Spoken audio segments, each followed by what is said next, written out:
the retreat of 8 precepts retreat, following the Venerable Mahasi Sayadaw's instructions. So a lot of people, many different parts of the world, it is known as Mahasi method, Mahasi technique, they call like that. However, the instructions of Mahasi Sayadaw, it is directly comes from the Buddha's discourse of Satipatthana Sutta, the discourse on the practice of mindfulness, with the 7 benefits of practicing this mindfulness. Allora, questo è stato l'inizio del ritiro, come si fa nella tradizione del venerabile Mahasi Sayadaw, di questi ritiri dove di solito si prendono gli 8 precetti. Adesso verranno date appunto come usuale delle iniziali spiegazioni di base della pratica della Vipassana, e forse sapete che in tutto il mondo questo metodo appunto viene chiamato in questo modo, cioè il metodo del venerabile Mahasi Sayadaw, però in realtà il venerabile Mahasi Sayadaw ha preso queste istruzioni di pratica dal Satipatthana Sutta, che è questo sutta che si trova nei testi, che è il sutta sui fondamenti della consapevolezza, in cui vengono anche descritti i 7 benefici della pratica e dello sviluppo della consapevolezza. So what we are practicing in this retreat, it is Vipassana, insight meditation, translated in English. Vipassana, in the full Pali translation of insight meditation, it is Vipassana Bhavana. So this practice of insight meditation, Vipassana Bhavana, it is to understand the nature of the objects, of the things we perceive. So, which things? The things are phenomena we perceive. They entered through our 6 sense doors, and we perceive them as seeing objects, hearing, smelling, tasting, touching, and cognizing. So, in this practice, it is to understand the nature of phenomena. So this practice is very simple. However, the practice needs effort, mindfulness, and concentration in order to achieve insights. In other words, wisdom. So phenomena, they are the things we perceive. And this practice of Vipassana is to study scientifically, because the teachings of the Buddha are so scientific and so practical. So to study scientifically, that is in practical way, not just in the theory. However, it is important to balance the understanding, the knowledge from the theory to put into the practice, to apply into the practice. So the study of theory and the practice to go together. So in order to understand the nature of phenomena, as it is said before, it is by observing them. By observing them when they arise. So for this, we need to develop present awareness, because the nature of phenomena, the nature of mental objects, physical objects, their nature is they arise and they pass away very quickly. So in other words, they already have the characteristic of impermanence, always changing very fastly, quickly. So that is why we need to cultivate mindfulness in order to see them as they arise. And also to observe them, comprehend them, to understand the nature. Because every phenomenon, every mental object, every physical object, they have their own individual characteristics. To put it simply, in each and every piece of fruits, when we eat, they have different characteristics. They are not the same. So too, in our mental objects, physical objects, both of them, they have their own individual characteristics. So in our practice, in our retreat, we will observe them as they are and to understand their nature and to know their individual characteristics. So, if our observation is not in a quickly or immediacy, these objects will be changing. We cannot observe them in a correct way because they arise, they change, and they disappear. So why do we do that? Because the Buddha, through his own wisdom, he discovered that things are impermanent. Theoretically, everyone understands that. And for some meditators, some of you who have practiced this Dhamma before, you understand in your practice. Because they keep changing and not lasting long. They arise and they pass away. So in other words, these phenomena, mental and physical, they change, altering, changing, not everlasting, because they deny permanence. And this is the characteristic of mental and physical phenomena. So in short, the objective of our practice of vipassana, insight meditation, to understand this characteristic of phenomena. They arise, they pass away, they're changing.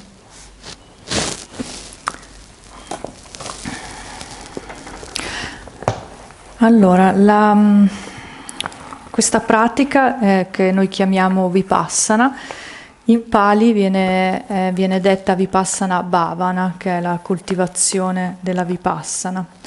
In italiano possiamo tradurla con meditazione di visione profonda o di insight, utilizzando il termine in inglese, e consiste nel comprendere la natura degli oggetti che percepiamo anche quotidianamente, quindi la natura dei fenomeni.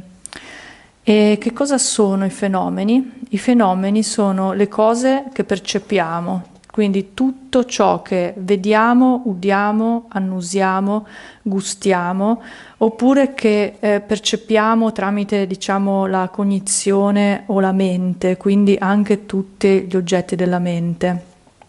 Per questo è così importante, diciamo, la pratica in sé è semplice, però è necessario avere un certo sforzo, concentrazione e consapevolezza per sviluppare queste comprensioni che poi conducono alla saggezza. Quindi per la pratica della vipassana possiamo utilizzare un'attitudine abbastanza scientifica, nel senso che osserviamo con una modalità pratica attraverso la nostra propria esperienza e quindi non ci basiamo su delle conoscenze teoriche. Però bisogna anche dire che è importante studiare anche poi la teoria per poi applicarla in modo bilanciato alla pratica, quindi in realtà sono anche delle cose che poi vanno insieme.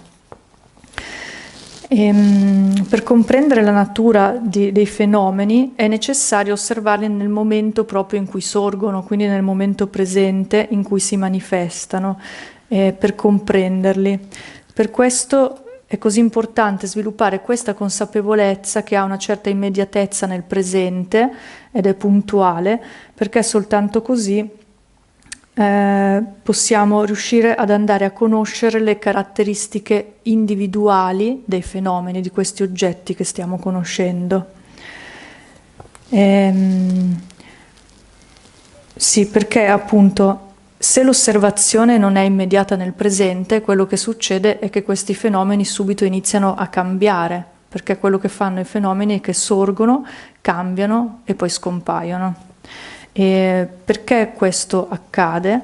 Perché, come il Buddha ha scoperto attraverso la sua propria saggezza, tutti questi fenomeni, queste cose, questi oggetti che sorgono nel corpo e nella mente sono tutti impermanenti. Questo vuol dire che cambiano continuamente, non durano a lungo, sorgono e svaniscono subito. Quindi, come ogni frutto che ha la sua caratteristica, ha il suo sapore specifico, diciamo, anche ogni oggetto che sorge, ogni oggetto di osservazione che sorge, ha la sua caratteristica particolare che permette di conoscerlo. E la conoscenza, per riuscire a conoscere questa particolare caratteristica, l'osservazione deve essere immediata, quindi deve essere puntuale nel presente. Quando si parla dell'impermanenza, di questo fatto che gli oggetti sono mutevoli, utilizziamo il termine anicca, oppure in altre parole possiamo utilizzare i termini cambiamento, alterazione, qualcosa che non è durevole, o proprio l'aspetto della negazione di ciò che è permanente. Quindi questa è tutta la caratteristica dei fenomeni e possiamo anche dire che un po' in breve l'obiettivo della pratica della Vipassana è andare a comprendere tutti questi cambiamenti, quindi questo fatto dell'impermanenza negli oggetti e in tutto ciò che percepiamo. So in this retreat, as it is mentioned earlier on, we will follow the basic instructions. In other words, practical meditation exercises of the most Venerable Mahasi Sayadaw, and also some advices of the then successor of Mahasi Sayadaw, Sayadaw U Pandita, who founded Pandita Rama meditation centers at home and abroad. So nowadays there are different kinds of approach to this practice of Vipassana. Modifications and changing and selecting the different ways to approach this ancient practice. In other words, the authentic practice. However, it is very important, the correct approach is very important. To go back to several decades, it's not in the notes, so to go back to several decades when Mahasi Sayadaw was very young, and when Mahasi Sayadaw was very young, a young monk, he was looking for the practice which is in conformity with the Buddhist texts. So he searched for the teacher, and he went down to the southern part of Burma, and then he met the Jitwan Sayadaw, and he practiced under him only with an intention of a few rains, but he spent many rains, many years by learning this. And after learning this, he himself experienced the experiences and the insights, vipassana jnanas, or the insight knowledges, the stages of the wisdom he experienced. They are conformity with what the Buddha taught in the scriptures. So after learning and studying and practicing in a satisfactory manner, then he left his teacher, and then he went back to his native town in the upper part of the Burma, and he experimented on this to his own brothers, and then he let him practice, 2 brothers, and then found in them, it was the very exact experiences he himself experienced. And then he started spreading and teaching these meditation experiences to his siblings and the other few people in his native town of Sekon village in the upper part of Burma. And then he was invited and offered the center in Rangoon, present-day Yangon, in Mahasi's headquarters, they say. So then he taught this. So the reason of mentioning this, it is when he learned, he studied, he practiced, and then he experienced the benefits of the practice. And then he taught this practice to the others. So by experience himself, and then he shared this practice is beneficial to the people. And then in those years, many decades ago, in Burma, Mahasi Sayadaw's teaching and Mahasi meditation centers, they are outnumbered for the other centers. So this is a kind of little bit connecting to the historical evidence of Mahasi Sayadaw's instructions, which are very authentic and reliable. So although there are different kinds of approach, different kinds of method in the practice of vipassana, the correct approach of the practice is important. So it is simple by developing present awareness, mindfulness, in other words. In Pali, it is called sati. Because sati is a mental factor, very gentle and humble mental factor. And every one of us, everybody has this sati. But in this practice of insight meditation, we use this mindfulness as a tool. And with many qualities of mindfulness, you will see in your 10-day retreat, and also it is guaranteed that you will have the benefits of practicing this meditation. However, the important thing is patience. Patience is the key of the practice.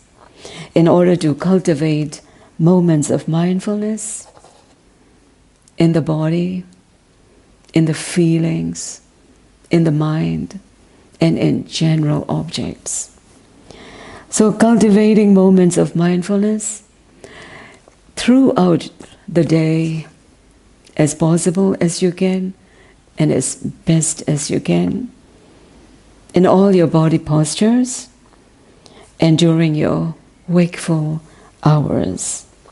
Then we will develop patience to be mindful, to be in the present moment, and to develop calmness and stillness of the mind, to protect the mind from distracting thoughts, and to make the mind steady, that is, concentrated mind, and to relax the mind.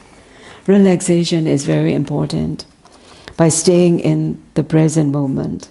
So, mindful mind, steady mind, calm mind, they are the important aspects of this practice. So all meditators, the retreatants, we call in Pali language yogis. It is different from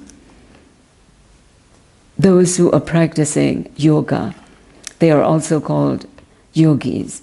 But this word yogi comes directly from Pali dictionary, yoga and E. Yoga is effort and E is possessor. So all the meditators are possessors of effort. So effort is important. And attending this 10-day-long retreat, it is not easy for everyone because of leaving behind temporarily the normal daily lives in order to stay secluded from the worldly conditions. So physical seclusion is here because of in the retreat settings. However, mental seclusion is also very important. To seclude one's mind away from the worldly thoughts, worldly distractions, this is another important factor. Because the Buddha said, untrained minds or uncultured minds, they are used to distract with desires, cravings, to sense pleasures, remembering the past, thinking about the future, longing for the future.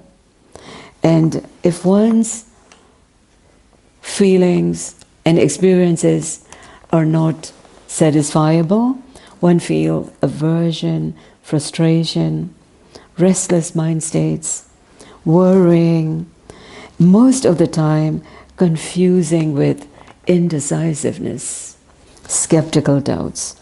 So all these states, they are the nature of complicated and untrained mind. So in this retreat, we also will see, observe all those states of mind, to know their nature, recognize them, and to develop mindfulness, to see them passing away.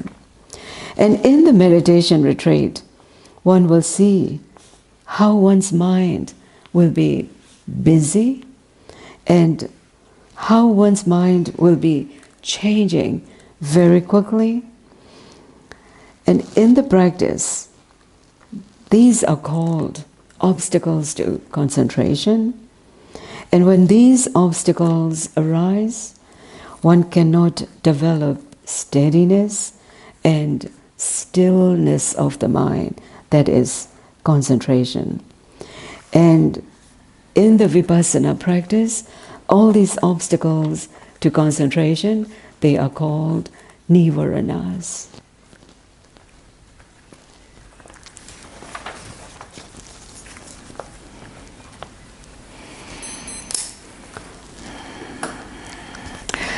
Allora, in questo ritiro seguiremo quindi le istruzioni di base oppure gli esercizi di pratica della meditazione dati dal venerabile Masi Sayadaw e anche alcuni consigli del suo successore diretto che fu Sayadaw U Pandita, e quest'ultimo fu anche la persona che fondò i vari centri di meditazione Panditarama sia nella sua patria, quindi in Myanmar, che all'estero.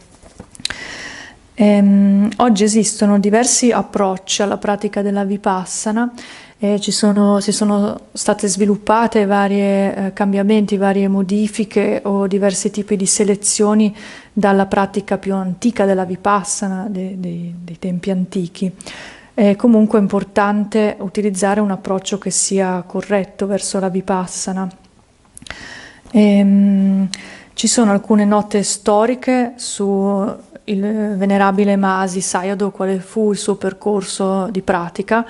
Praticamente quando era molto giovane, a un certo punto andò nella Birmania del Sud, c'era questo Jetavana Sayadaw in questo monastero che gli insegnò questo metodo di meditazione che utilizziamo simile anche qui. Stette lì in realtà non molto tempo, solo qualche mese, ma poi per molti anni si dedicò a questa pratica, quindi la sviluppò, sperimentò questi vari insight, queste varie conoscenze che poi andò a confrontare nei testi che si trovano nei testi canonici e nei sutta dati dal Buddha.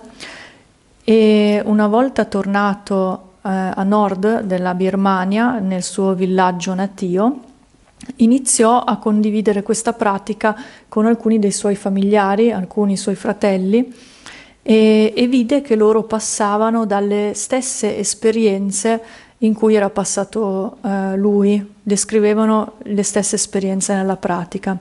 Quindi iniziò ulteriormente ad insegnare altre persone nel suo villaggio, che era il villaggio di Seikun, e intanto divenne sempre più conosciuto e apprezzato finché, diciamo, per fare un po' breve la storia, a un certo punto, quando era già molto conosciuto in Birmania, venne invitato a Rangoon, che è l'attuale Yangon, a fondare questo centro Masi, che è un centro molto grande nella città. E poi da lì questi centri Masi si sono diciamo espansi ulteriormente in molte parti della Birmania e anche naturalmente al di fuori, nel resto del mondo. La ragione del fatto che è stata detta questa breve storia è proprio per sottolineare il fatto che lui stesso sperimentò i benefici della pratica e vide anche negli altri queste stesse progressioni e questo stesso sviluppo, e poi per molti anni condivise con innumerevoli meditanti questi insegnamenti. In modo semplice per descrivere questa pratica è dire che consiste nello sviluppare la consapevolezza, o un'altra parola può essere la presenza mentale, che in Pali si dice sati.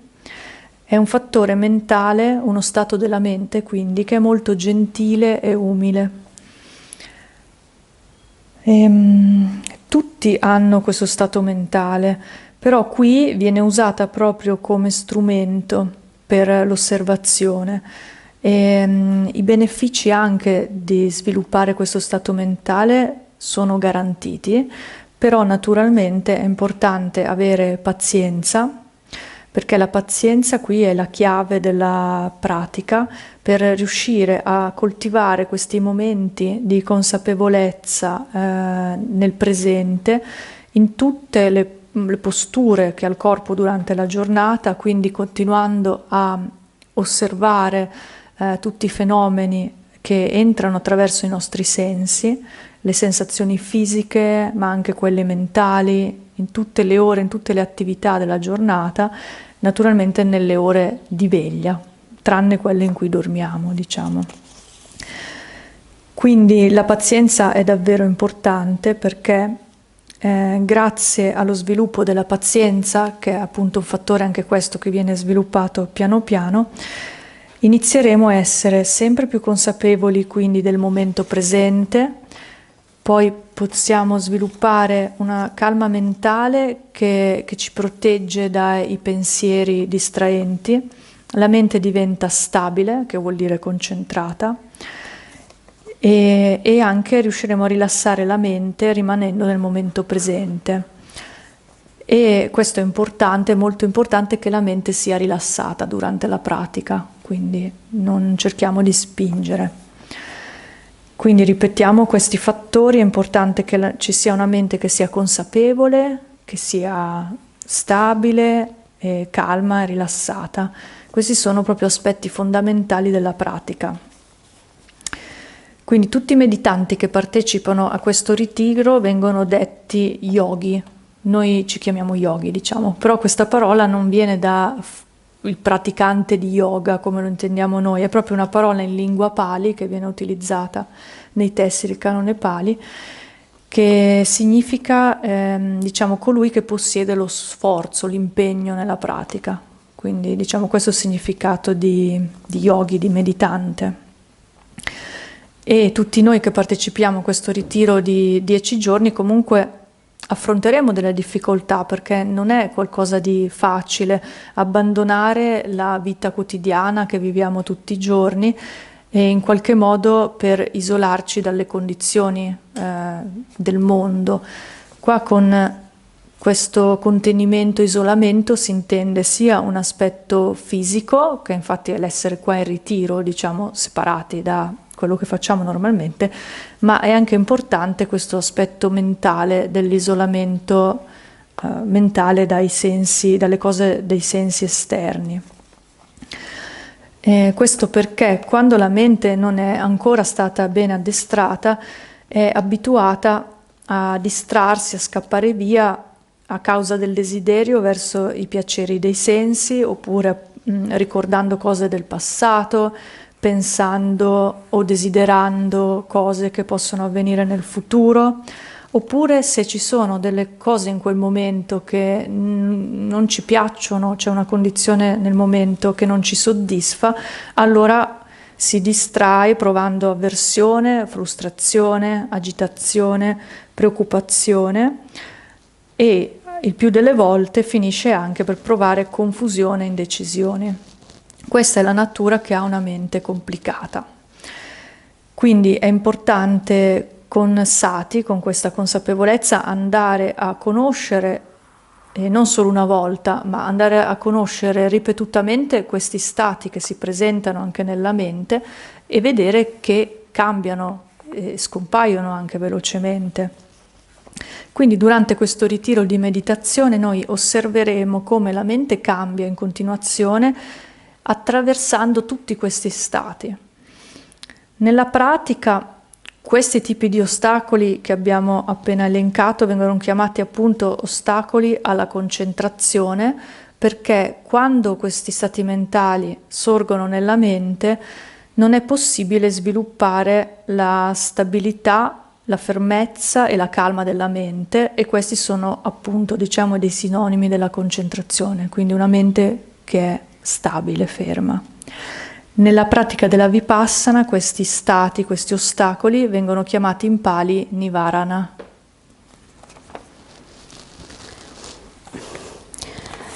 So as recommended by the Venerable Mahasi Sayadaw,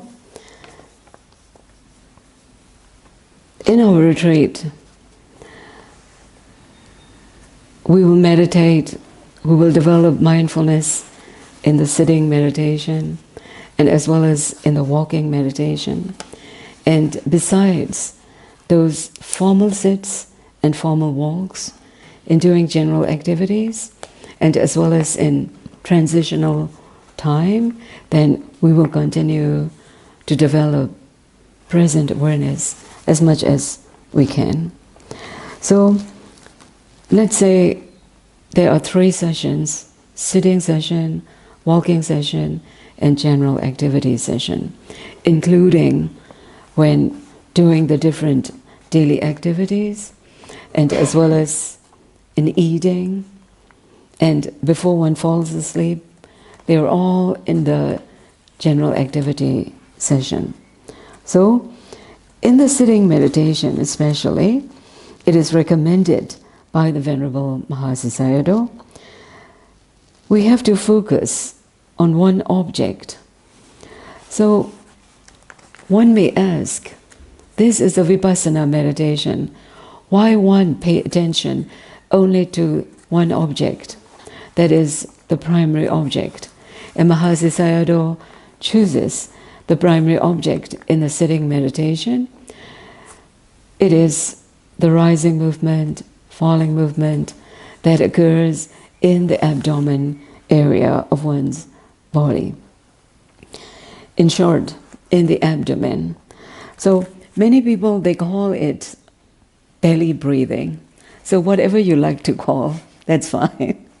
So this is in connection with our breathing in and breathing out. So this respiratory process that we breathe in, we breathe out. And this is a cause, and it affects in our abdomen. It is likened to give a very simple example, it is likened to we put air in the balloon. when air is put in the balloon swells, the balloon inflates. And when air is out, then this balloon deflates. So this is likened to when we breathe in, this abdomen rises. And when we breathe out, abdomen falls. So the Mahasi Sayadaw choosing this as the primary object. So in the sitting meditation, those physical sensations that arise in that present moment, rising movement, falling movement, with a relaxed mind, we focus, we observe those movements occur in the abdominal area. So it is also called main object as well as primary object of sitting meditation. This is some concepts, or we can say the terms in this Vipassana translated in English. So those movements occur in the physical body, that the abdomen rises and abdomen falls down. Or because of this is the air inside the body, in other words, wind element, so this abdomen is outward, inward. Or sometimes it looks like going up, coming down. So without relaxing mind and without careful attention, one cannot feel these movements. So that is why it is very important to observe these objects with a relaxed mind by not distracting to the other sense objects. So be in the present now and look what is happening in the abdomen. So at first, those meditators, some meditators who haven't been familiar with this practice of observing the movements in the belly, in the abdomen, it will be quite difficult for them. But no worries. Increase your little patience, calm your mind, and just pay attention to your breathing. Once the mind becomes clear, and then going a little bit further down and see what is happening in the plexus solar area, which is the muscular partition in our body with a lot of nerves, network of nerves. So it feels right away, this diaphragm going up, coming down. So then we will know these are the movements of the abdomen. So develop patience and observe again and again and look for these sensations either in the upper part of abdomen or in the middle part of abdomen, or some people they feel on the sides of abdomen. For some they feel around the ribs of one's body. So wherever they are, this is the air element we observe. So relax your mind, feel your natural breathing, and then little by little pay attention to the abdominal movement. And another point is, if you are not sure this is rising, this is falling, please do not let yourself confuse with those concepts, the words rising and falling. Just feel it. And then day after day or session after session, you will come to know very clearly, oh, this is the rising up. And then at the end of the fall rising, no more expansion, then the falling becomes. And then at the end of the falling, you will feel a little bit contraction. So expanding, contraction is another manifestation of rising and falling. So just keep an eye on that movements with patience and look for these sensations wherever they occur. So movements can be easily felt in that way. Then keep a close eye. So if we want to look at something, we have to see them in details, we have to go closer and pay attention, a closer look. Then we will see the details. So do, when you are observing this main object, do not let other interferences in between, the thoughts or your criticizing mind towards the objects you are observing. So this is very important to develop bare awareness. Nothing should come in between. And then you will feel, you will see rising movement, falling movement, as if you will see it with your own eyes. So these movements or sensations of upward and downward, expanding and contracting, they are caused by our breathing process. Then the meditator knows that normal breathing process of in-breath and out-breath is going on in the background, while the physical feeling of movements in the abdomen area is also going on. So those who have the good concentration, they feel together the faint background breathing process as well as a very clear rising movement, falling movement in the abdomen. So at first, at the beginning of the practice or in the beginning of the retreat, it is quite difficult to feel abdominal movements. Don't worry, just keep paying attention on the breathing process, relax the mind and stay in the present. Don't let the mind distracted by the objects of the past and objects of the future which are not come yet, and also the thinking, planning, and so on. Once those objects, distracted objects, are cleared and weakened, then the mind becomes still and one will clearly feel something is happening in the abdomen. Then this is a very good sign at the beginning. And if one cannot right away differentiate, this is rising, this is falling, no worries, just keep an eye on these movements by paying attention to them.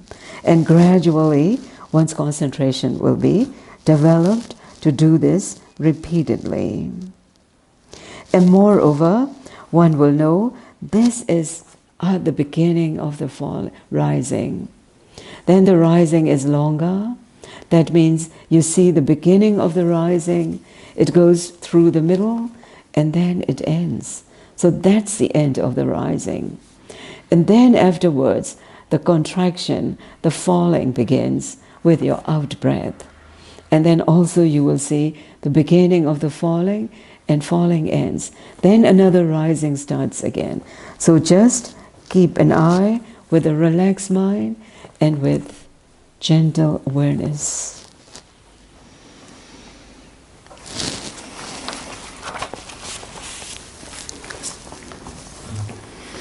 Allora, nella nostra pratica qui praticheremo, ci sono 3 campi di attività in cui praticheremo, che sono le meditazioni formali sedute, quella camminata e tutte le altre attività quotidiane che si fanno durante la giornata, che vanno a includere proprio qualunque cosa facciamo dal momento in cui ci svegliamo, nel momento in cui andiamo a dormire.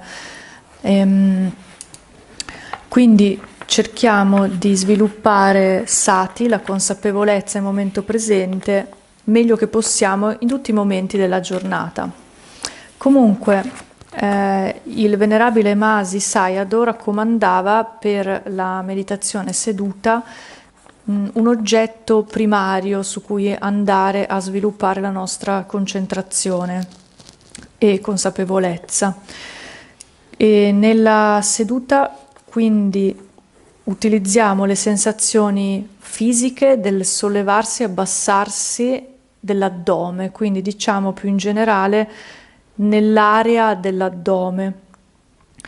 Questi movimenti sono naturalmente collegati alla respirazione, quindi possiamo anche immaginare un po' come se fosse un palloncino, quando entra l'aria c'è questo gonfiarsi e collegato con questo gonfiarsi avvengono vari tipi di sensazioni fisiche. È la stessa cosa quando c'è uno sgonfiarsi, quindi praticamente il nostro oggetto di osservazione è stare con una mente consapevole nel presente ad osservare le sensazioni che avvengono in questa area.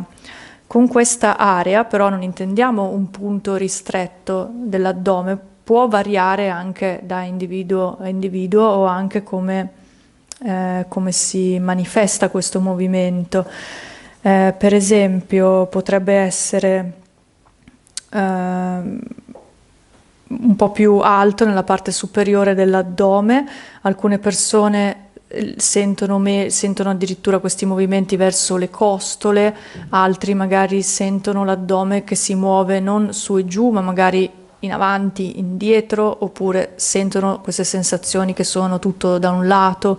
Quindi quando parliamo di area dell'addome non stiamo parlando o di sollevarsi e abbassarsi, non stiamo parlando soltanto di un'area fissa del corpo, diciamo sono le sensazioni collegate che arrivano in collegamento alla respirazione. Quindi la nostra pratica è quella appunto con molta pazienza di calmare la mente e andare a osservare ancora e ancora, riportare ancora e ancora la mente in queste sensazioni.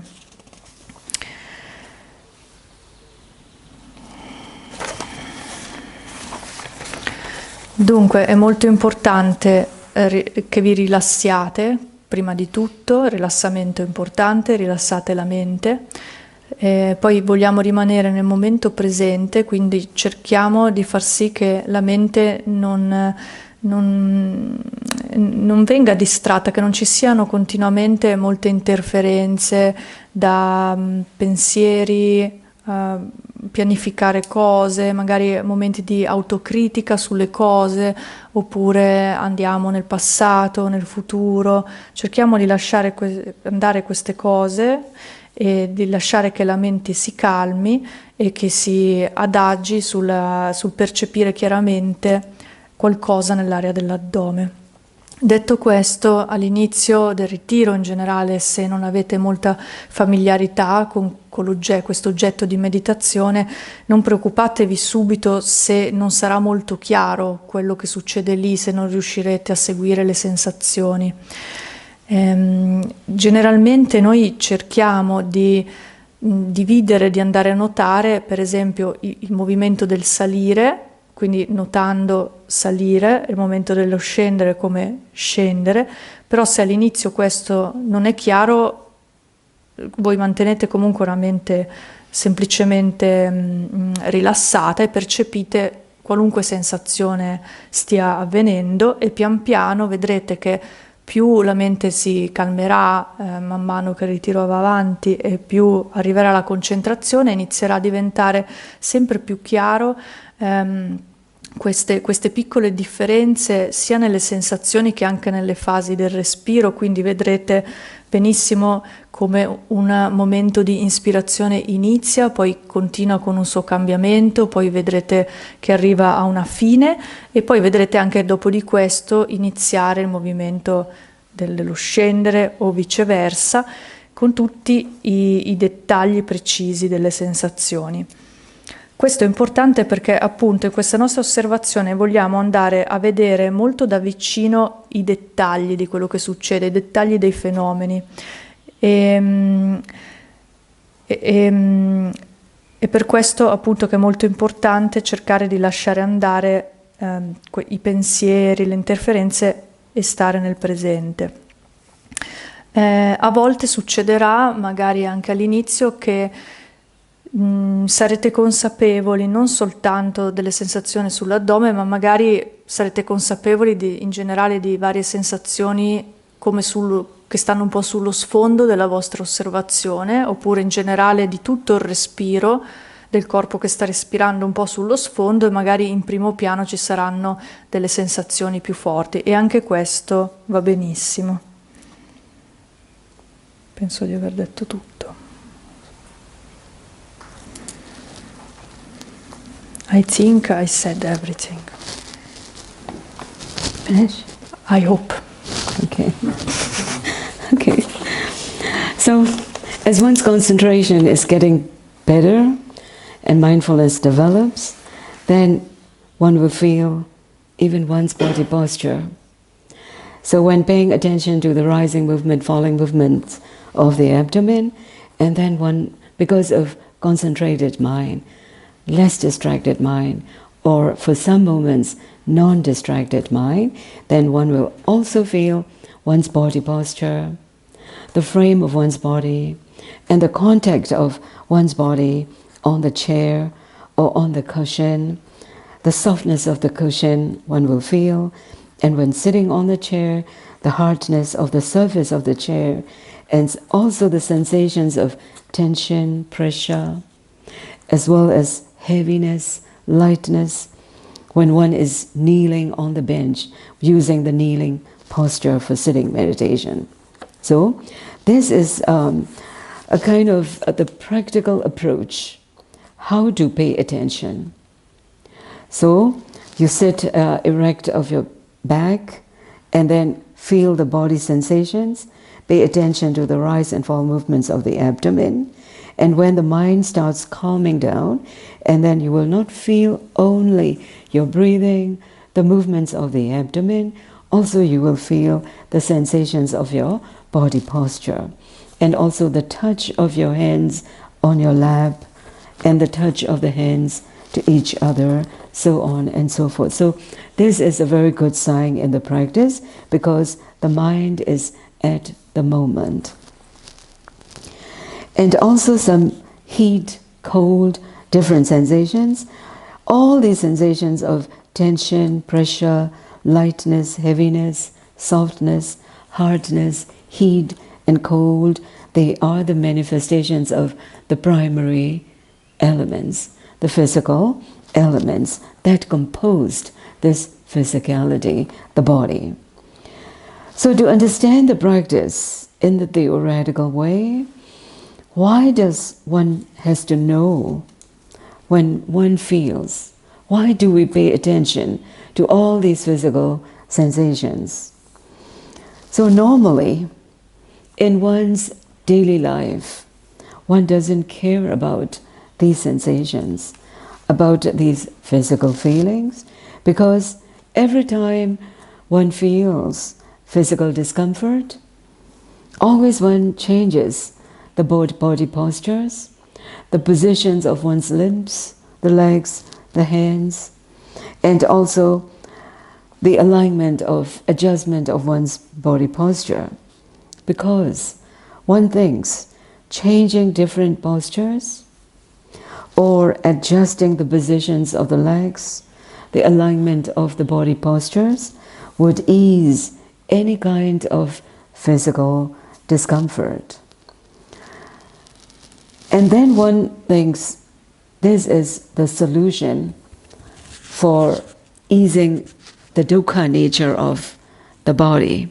But actually it is not, because the dukkha is in the body. So that is why it is different from when one is coming to the retreat.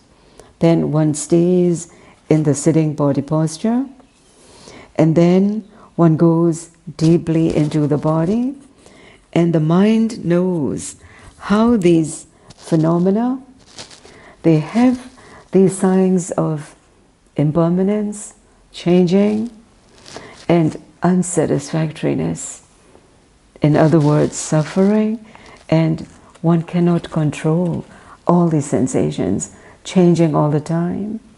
And because of the changing, they are unsatisfactory. And one also comes to know they are not under one's will. This is not self. So only as a yogi, a practitioner, come to the retreat, observing this mind and metta, knows these phenomena, mental and physical, they are impermanence, because they are changing from moment to moment. Ok. Allora, quello che poi potremo sperimentare che man mano che i giorni passano e man mano che la nostra concentrazione, la consapevolezza diventa più continua, la mente più pacifica, quando questi fattori si sviluppano, il meditante inizierà a percepire meglio tutto il proprio corpo, tutta la postura del proprio corpo, quindi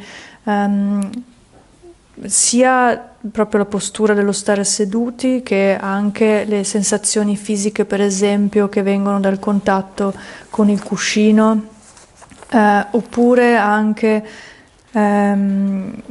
il tocco delle mani, per esempio, dove sono appoggiate sulle gambe. E inizierà proprio a vedere con chiarezza tutte queste sensazioni nel corpo, e questo è un buon segno nella pratica, perché vuol dire appunto che la mente sta riuscendo a stabilirsi nell'osservazione. Quindi le cose che possono essere notati sono appunto magari morbidezza del cuscino se siete seduti qua sui cuscini per terra, oppure magari più durezza sulla superficie delle sedie, ci saranno sensazioni di tensione, di pressione o più pesantezza o leggerezza, o anche le sensazioni di chi, se c'è qualcuno che sta usando un panchetto, che avrete allora più sulla parte delle ginocchia, per esempio. Quindi quello che dobbiamo fare appunto in meditazione: ci sediamo, cerchiamo di stare dritti però rilassati, poi portiamo la consapevolezza nel presente, e in termini un pochino più teorici possiamo dire che andiamo ad osservare quindi le sensazioni che percepiamo con queste qualità, quindi di tensione, pressione, leggerezza, pesantezza, morbidezza, durezza, calore, freddo. Tutte queste sono le manifestazioni degli elementi fisici che compongono il nostro corpo. Magari noi ci possiamo chiedere: ma perché dovremmo andare a osservare, a conoscere tutte queste sensazioni durante la meditazione?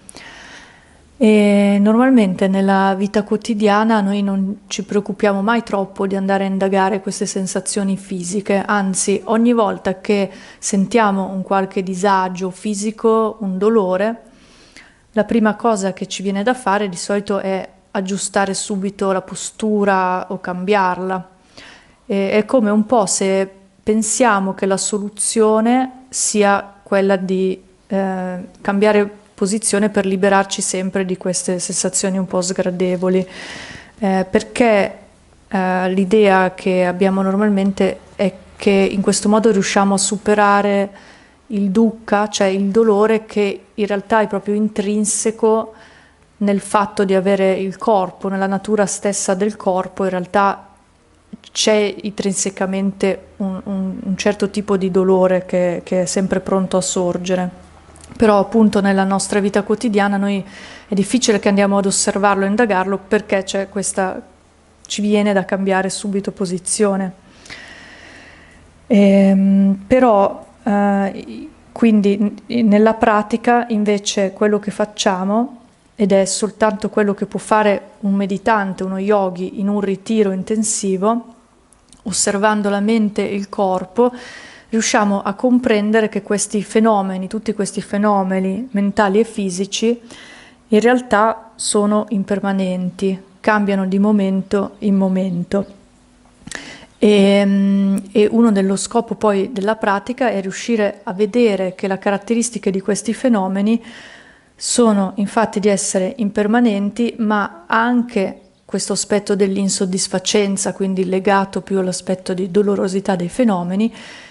E con un'osservazione sempre più approfondita vedremo anche che c'è una mancanza di controllo su molti di questi aspetti, quindi iniziamo anche a vedere l'aspetto del non sé, quindi che i fenomeni sono impersonali e che non sono i nostri fenomeni.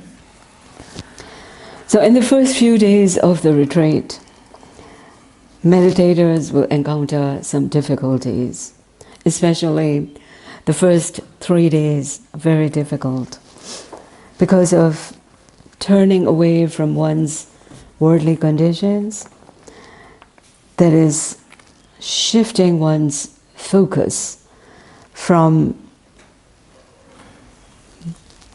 temporarily from material pursuits, materialistic world, to search for spiritual values which are internal, to look into looking inside one's own mind and one's own body. So to move from the very opposite conditions to another condition, then the minds will not be very happy. So in a few days, especially when all these hindrances arise one after another, and sometimes a little bit resistant to the practice, boredom states of mind, they will arise. And there are many different examples the Buddha gave in the different discourses. So because mindfulness cannot be developed easily and also in a continuous manner, so when there are gaps of mindfulness and also when there are lapses of mindfulness, then what comes in between, it is the state of mind called delusion, moha. And then when mindfulness is not there, moha comes in. And this moha, deluded mind state, it will bring either the greed, craving, or aversion, frustration. So that is why when mindfulness cannot be developed at the beginning in a continuous manner, and then the first few days will be very difficult. So it is according to Sayadaw U Pandita. So when he is reported by the meditators with such difficulties, he used to encourage the yogis, this is to understand the nature of the mind. So this is, no one can skip this part of the practice. To understand the nature of the mind, how difficult the mind states are because of lack of mindfulness. And then when mindfulness develops and when the mind is protected, how happy this mind is because of well protected. So, because mindfulness cannot be developed easily and quite continually due to different circumstances, changing of the conditions, then this mind is occupied by the thoughts of sense objects, the arising of mental states such as aversion, frustration, when one encounters unpleasant nature of phenomena in the body, in the mind, and also because of the mind is scattering mind, wandering thoughts, and then this intense scattering mind, intense wandering thoughts makes the mental energy is lacking. So the low of mental energy low, and then decreasing of energy from resisting to the practice. Then it leads to lethargy, mental lethargy, physical lethargy, sleepiness, drowsiness, and then which is followed by frustration, agitation, and worry about staying in the retreat. And especially one gets discouraged when seeing some other fellow yogis sitting calmly. Then the mind starts confusing towards one's own capacity, one's own self-confidence. So self-doubts arise. Doubts about the practice, doubts about oneself, and doubts about the good friends who are helping one. So many different kinds of thoughts, doubtful thoughts can arise. What am I doing here? So why did I come here instead of going for a holiday? So on and so forth. So such things in the mind can be arising. So they are known as 5 hindrances that hinder one's progress of the practice.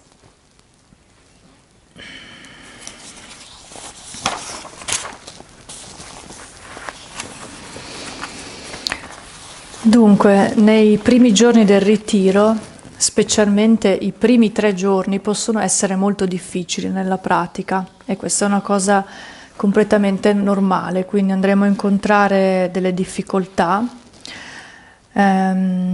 quindi sorgeranno quelli che appunto vengono chiamati gli ostacoli alla concentrazione e anche altri stati mentali come la noia, eccetera. Questo succede perché noi ci siamo temporaneamente allontanati dalle condizioni della nostra vita quotidiana, dove di solito la nostra attenzione va verso delle ricerche più di tipo materiale. Abbiamo spostato, ora andremo a spostare la nostra attenzione invece più a una ricerca di valori spirituali interiori, quindi andando ad osservare proprio la nostra mente e il nostro corpo. Però inizialmente la mente non sarà molto contenta di questa cosa. Questo perché purtroppo la consapevolezza non si sviluppa così facilmente come ci piacerebbe in modo continuo, e questo succede per via di diverse condizioni che ci sono normalmente. Quindi cosa succede quando, ogni volta che c'è un'interruzione nella continuità della nostra consapevolezza? Succede che si infiltra questo stato mentale che viene chiamato Moha, cioè l'illusione, e insieme all'illusione arrivano la brama, la frustrazione, tutti gli altri stati. Quindi è veramente molto importante che sati, cioè che la consapevolezza sia il più continua possibile proprio dall'inizio del ritiro, anche attraverso questi, cioè cercando di fare il meglio che possiamo anche attraverso questi primi giorni che magari saranno più difficili. Vi voglio ricordare che Upandita, Sayadaw Upandita, incoraggiava i meditanti in queste prime fasi di difficoltà, dicendo che se vogliamo comprendere la natura della mente è proprio impossibile evitare di andare ad affrontare queste difficoltà, perché proprio questi stati mentali difficili fanno parte della natura della mente che noi vogliamo conoscere per poi superare questi stati mentali dolorosi. E l'incoraggiamento è anche che quindi, andando a conoscere questi stati mentali con curiosità, poi alla fine riusciremo a raggiungere una mente che è protetta da questi stati mentali grazie alla consapevolezza, e questa è una mente che è molto felice, molto pacifica. E, tornando a cosa succede quando la consapevolezza viene interrotta, cioè abbiamo una qualche distrazione magari e la consapevolezza quindi si interrompe, possono succedere varie cose. Allora, innanzitutto iniziano ad arrivare, anche queste sono cose che potete notare, innanzitutto arrivano dei pensieri rivolti agli oggetti dei sensi, poi possono sorgere diversi tipi di stati mentali, come l'avversione o la frustrazione, se in quel momento ci sono dei fenomeni che hanno una natura spiacevole, quindi possono sorgere queste cose, oppure a causa di una mente che è dispersiva, quindi ci sono molti pensieri che vagano qua e là. Questo può portare pian piano a un calo di energia che porta a letargia, sonnolenza, torpore, oppure può arrivare frustrazione, agitazione mentale, preoccupazione anche per il ritiro stesso, per l'essere qua al ritiro, oppure magari ci scoraggiamo quando apriamo gli occhi e diamo un'occhiata in sala e vediamo tutti gli altri meditanti che sono seduti, sembra pacificamente, visti da fuori, diciamo. Poi dopo un po' magari la nostra mente inizia a sentirsi confusa, iniziamo a nutrire dei dubbi sulle nostre capacità, i dubbi sulla pratica, sugli amici o i compagni spirituali che abbiamo. Allora magari pensiamo, ma perché sono venuto qui invece di andare a fare le vacanze in spiaggia? Quindi tutte queste cose che abbiamo elencato possono sorgere nella mente, specialmente nei primi giorni, ne parlava anche il Buddha nei diversi sutta, quindi non sentitevi scoraggiati. E a livello teorico tutti questi stati sono appunto conosciuti come i 5 ostacoli, che sono proprio gli ostacoli perché vanno a impedire il progresso. Ok. So all these states of the mind, the hindrances, the 5 hindrances, thinking about the sense objects, aversion, frustration, scattering mind, lacking of energy, and agitation and worry, and then the confusion, skeptical doubts. So these hindrances hinder one's progress because they are the obstacles to concentration. So being the obstacles to concentration, of course, they are obstacles to wisdom. So how do we deal with these 5 hindrances? How do we deal with them? One has to recognize, we have to recognize them as quick as we can. So the first step is quick recognition. Know that, oh, this is thinking about the sense objects. This is unsatisfactoriness state of the mind, aversion, frustration. Or this is the skeptical doubts. Doubts about this, doubts about that. And also this is lacking of energy, so on and so forth. So the very first thing is one has to recognize them as quick as possible. So this is the work of mindfulness. So mindfulness, it is a humble mental factor and very gentle mental factor. Mindfulness right away knows, oh, this is this hindrance, this is that hindrance. And then the role of concentration, the function of the concentration, it comes because it forces the mind back to the object of main object. So coming back to the main object, rising and falling, awareness of the sitting posture, feel the touch points, sitting, touching, and then feel the breathing again. So these two are working together, mindfulness and concentration. Mindfulness knows this is this hindrance, the mind is wander away, the mind is sleepy. And then concentration comes, and then it forces the mind back to the object. So these are the different functions of mindfulness and concentration. Mindfulness recognizes the hindrances, know their nature of hindering one's wisdom. Then concentration, in a bit of forceful way, to put one's mind back on the primary object again and again, in the sitting meditation as well as in the walking meditation, which we will discuss later on. So the work of the function of concentration, it is to force the mind back on the primary object again and again, attention to the main object, and awareness of the physical sensations occur in the abdomen. So these two are working together with this propelling effort, the force of effort that comes from one's energy. So also in the walking meditation, accurate awareness on the movements of the legs, physical sensations in any predominant part of the leg. So the whole leg, sometimes in the ankle, sometimes in the calf muscles, sometimes in the knee joint, sometimes in the hip joint. So the whole leg. So we can feel many different sensations in the different part of the leg, but pay attention to one part of the leg that is more predominant and clear to you. May it be the foot, or the sole of the foot, or the calf muscles, ankle, hip joint, knee joint, etc. So, like it is in the sitting meditation, there are 3 basic different modes of walking meditation. And then we will do this again and again. And this detailed explanations of walking meditation will be given later on, or maybe tomorrow morning.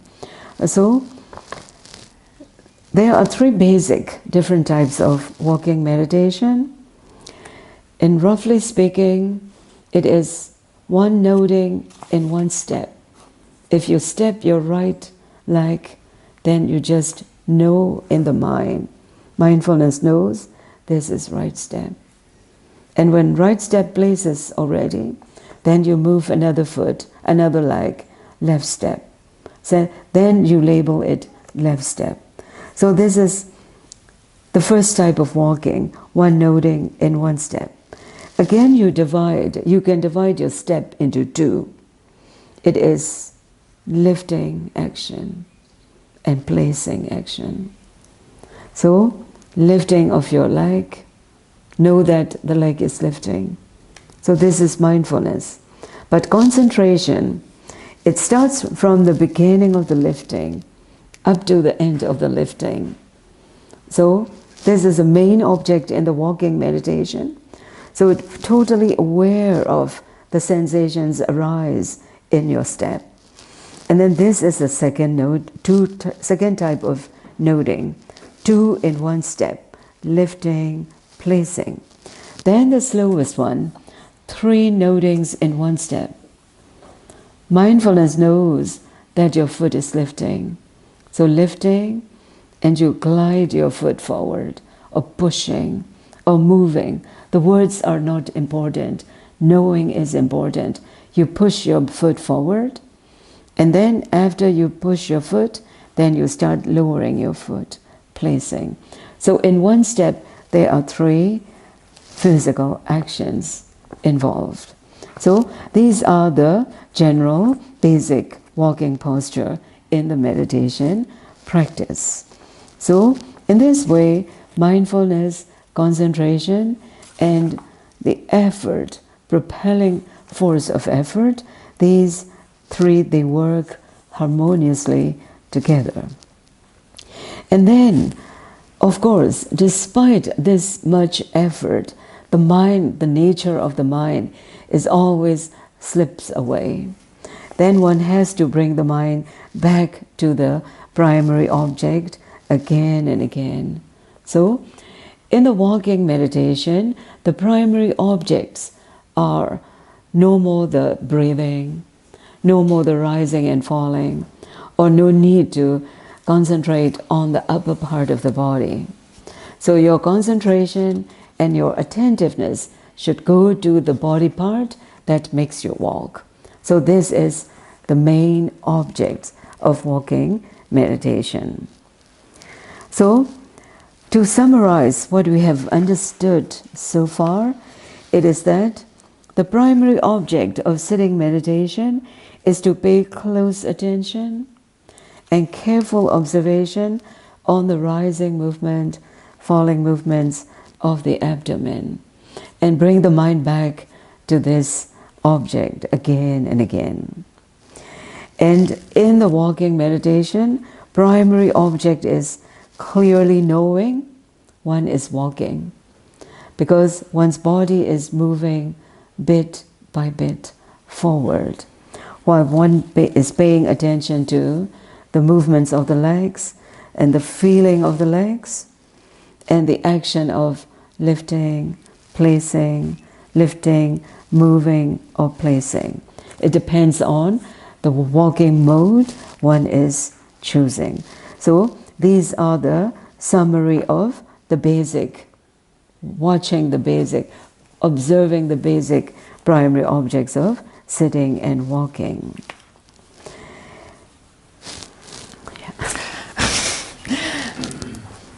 Allora, stavamo parlando dei 5 ostacoli. Allora, appunto, sono i 5 ostacoli che vanno a ostacolare lo sviluppo della concentrazione e quindi naturalmente anche della saggezza. La cosa importante qui è che ci sia un buon lavoro di coppia tra la consapevolezza e la concentrazione. Quindi quando questi ostacoli sorgono nella mente, è importante riconoscerli il prima che possiamo. E questo qua, quello di andare a riconoscere la natura degli ostacoli, è importante anche dire che la natura degli ostacoli è proprio quella di impedire il sorgere della conoscenza, della saggezza. Quindi la consapevolezza riconosce gli ostacoli il prima possibile, quindi per esempio riesce a vedere subito, questo è un desiderio verso i sensi di qualcosa di esterno, questo è una forma di avversione, di frustrazione, quindi riesce ad andare a notare le diverse sfumature. Oppure nota, questa è mancanza di energia, cioè sonnolenza, questa invece è agitazione, è irrequietezza della mente, questa è una forma di confusione, è una forma di dubbio. Quindi questo del conoscere in questo modo e di rendersi conto di che ostacolo è presente è il lavoro della consapevolezza, mentre il lavoro della concentrazione è quello di un modo un pochino più, diciamo, energico e un pochino più all'inizio, diciamo, anche un pochino più forzato, cioè di prendere la mente e riportarla continuamente sull'oggetto principale di osservazione, che appunto nel nostro caso sono le sensazioni nell'area dell'addome. Quindi la consapevolezza conosce, mentre la concentrazione riporta la mente sull'oggetto e cerca di mantenere la mente lì in modo che la consapevolezza conosca gli oggetti.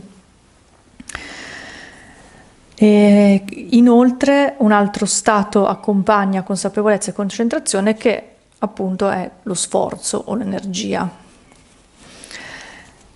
E nella meditazione camminata invece, perché adesso abbiamo trattato gli oggetti della meditazione seduta, le istruzioni più dettagliate per la meditazione camminata probabilmente verranno date domani, comunque per dare soltanto una piccola idea. In questo caso si tratta di una consapevolezza che viene indirizzata alle sensazioni fisiche che sono presenti nelle gambe, le sensazioni fisiche che sono le più predominanti che incontrate, quindi proprio quelle che vi arrivano prima, diciamo. E nella camminata non andiamo a seguire il respiro o l'addome, ma soltanto le parti del corpo connesse con il movimento del piede, della gamba che si sta muovendo. Quindi tradizionalmente ci sono 3 tipi di meditazione camminata che si fanno, una un pochino più veloce, quindi si muove un passo dopo l'altro, diciamo ci sono i passi che facciamo e andiamo con la mente a notare. Quindi la mente sa che tipo questo qua è il passo destro, questo è il passo sinistro, e usiamo anche un'etichetta mentale per aiutare a tenere lì la mente, quindi possiamo proprio ripetere destro, sinistro, passo sinistro. Poi c'è un'altra camminata un pochino più lenta che si fa dividendo ogni passo in 2 fasi, quindi c'è il sollevare del piede e poi l'abbassare del piede, e qui cerchiamo di andare, quindi utilizzando l'aspetto della concentrazione, cerchiamo di andare a seguire il passo proprio dall'inizio che si sta sollevando fino a che non arriva poi l'abbassarsi. Anche qui possiamo usare delle etichette, quindi proprio delle parole nella nostra mente per dire sollevare e abbassare. Però la cosa più importante non è tanto la parola che stiamo utilizzando, ma è proprio l'osservazione, la percezione delle sensazioni. Quindi la parola serve solo per tenere la mente lì, per aiutare la mente a stare lì e non divagare. La terzo tipo di camminata, che è ancora più lenta, dividiamo ogni passo in 3 fasi. Quindi c'è il sollevare, c'è il momento in cui il piede si sta muovendo in aria e poi il momento in cui si abbassa. Anche queste 3 fasi vengono accompagnate da delle parole, delle etichette sempre nella mente, però appunto ripetiamo che la cosa importante è la conoscenza, cioè la mente che sia nel presente, che conosca quello che sta avvenendo nelle sensazioni. Quindi per riassumere un pochino quello che abbiamo detto finora, possiamo dire che l'oggetto principale nella meditazione seduta è è l'oggetto, è il movimento del sollevarsi e abbassarsi dell'addome, a cui cerchiamo di dare un'attenzione il più ravvicinata possibile e di osservare tutte le sensazioni in modo più accurato possibile, anche se questo processo deve essere ripetuto più e più volte, perché la mente ha la natura di distrarsi e quindi dovremo continuare a portarla sugli oggetti di meditazione. Mentre l'oggetto principale della meditazione camminata è di essere consapevoli del movimento del corpo, sia nella postura camminata, ma soprattutto di andare a osservare il movimento del piede o di abbassarsi, del sollevarsi, nel momento in cui il piede si sta spingendo in avanti e vanno bene le sensazioni predominanti che siano nella pianta del piede, nella caviglia, insomma dove sono più forti. Quindi questi che abbiamo detto sono i punti fondamentali della meditazione camminata.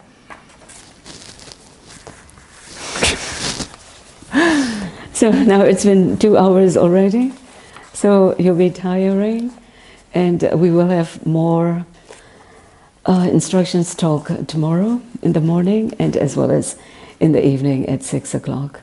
So this much for today. Let us rejoice in this instructions talk by saying sadhu 3 times. Sadhu, sadhu, sadhu. Quindi ha detto, adesso è già passata un'ora, siamo tutti stanchi e quindi per adesso con le istruzioni ci fermiamo qui, poi continuiamo domattina, alle 9 ci saranno altre istruzioni. Also at 6 you will give instruction, no, at 9. 9 in the morning and 6 in the evening. Oh, sorry, ok. Ci saranno istruzioni domani alle 9 di mattina e poi il discorso di Dhamma con ulteriori istruzioni che verrà dato alle 6 invece di domani. Di sera, 6 di sera, quindi no, di mattina c'è solo la seduta. Sì. And in our daily individual interviews, then you will get more instructions. Riceverete ancora più istruzioni anche durante ai colloqui quotidiani che avrete con l'insegnante, che inizieranno dopo domani. I said, yeah. Interview will start the day after tomorrow.